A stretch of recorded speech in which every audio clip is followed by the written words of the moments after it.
Good morning, everyone. So we have come across the traditional structures, that is simple, divisional, and functional structures. Now we are going to discuss about the modern or contemporary designs, which are very relevant in this era, as competition arise from different competitors, and we should adopt a new way of structuring our organization to have a competitive advantage over the other competitors. So there are mainly six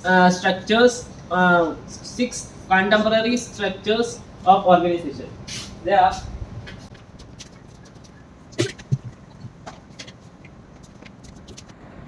first one is team structure. Second one is matrix structure. Third one is project structure. Fourth one is learning organization. Fifth one is autonomous internal units.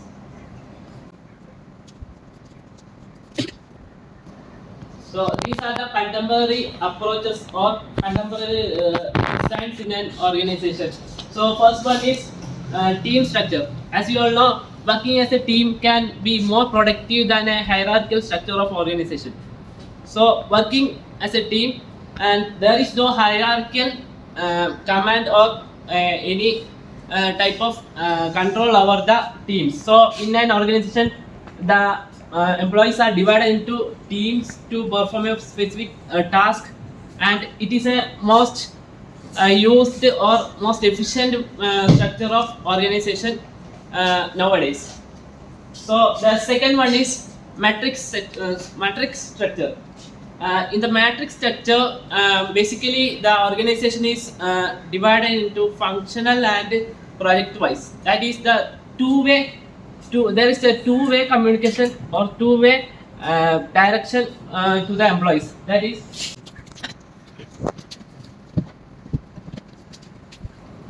as you all know, we have a top authority, that is the director, and the organization is divided into different functions. That is HR, finance, marketing,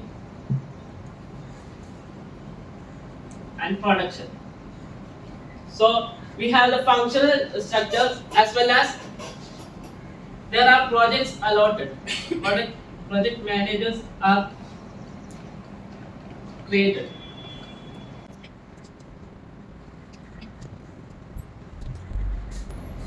So we have functional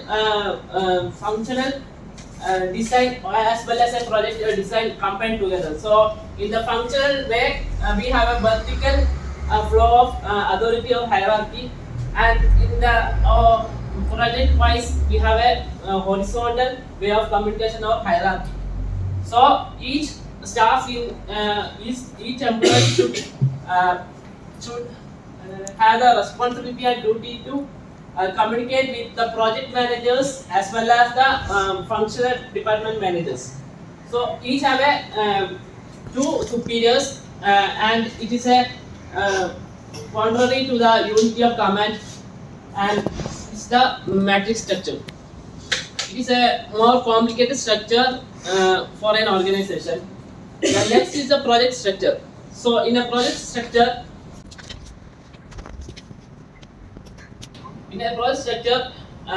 each specialist from the each functional departments are chosen for performing a particular project. So if we want to produce 100 units, we will allocate example, two from HR, two from finance, two from marketing, and two from production. So in this structure, a project is allotted to a project. When a project is given, the specialists from each divisions or each functions are allotted to each project, and these staff should only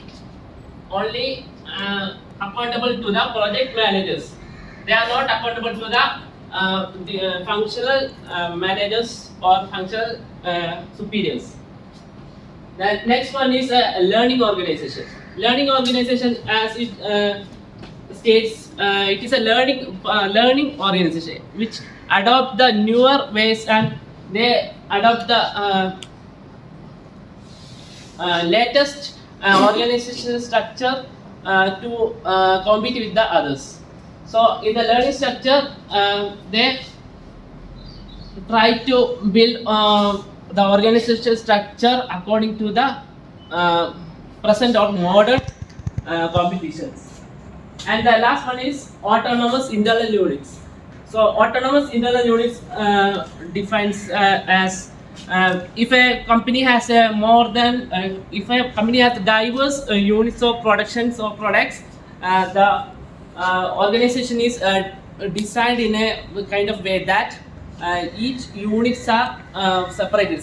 For example, we have Hindustan Unilever, so they have products, so many products, so soap and other cosmetics. So each product has its own customers and its own market and its own marketing policies, etc.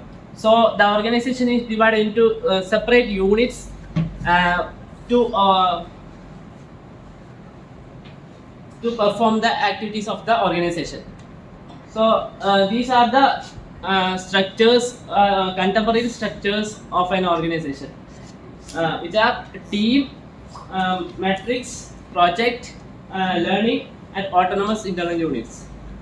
Then next is the organizational policies. We have come across policies when we download an app. We have terms and conditions and terms and policies of the maker or developer of the app. So in an organization also they have the policies or particular rules and regulations to to perform the activities of the organization. So policies are the rules and regulation which should be abided, which should be followed by the organization employees, and it facilitates the effective and smooth flow of the organization. So next is the aspects or components of a policy. So creating a policy, it should include overview of the organization. Then organizational structure should be mentioned, and personal practices such as staff commission, etc. should be mentioned. So these are the aspects included in an organizational policy. So next is the steps involved in creating or formulating a policy.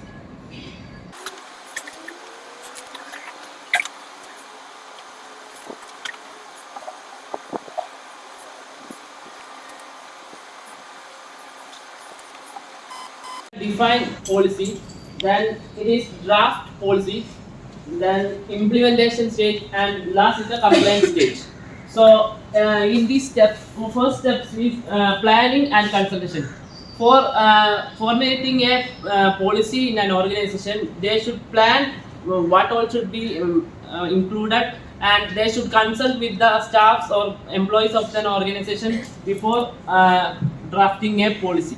So it is the first stage in an organization policy formation, and the second stage is research.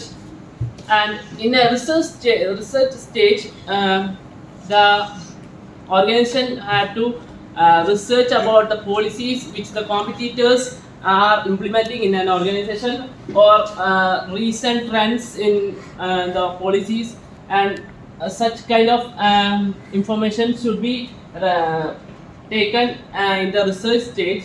And the third stage is a draft policy. After researching and planning the correct policy, we have to draft the policy. So in the drafting stage, we should recall all the previous steps which have been taken, and the drafting is the making of the policy.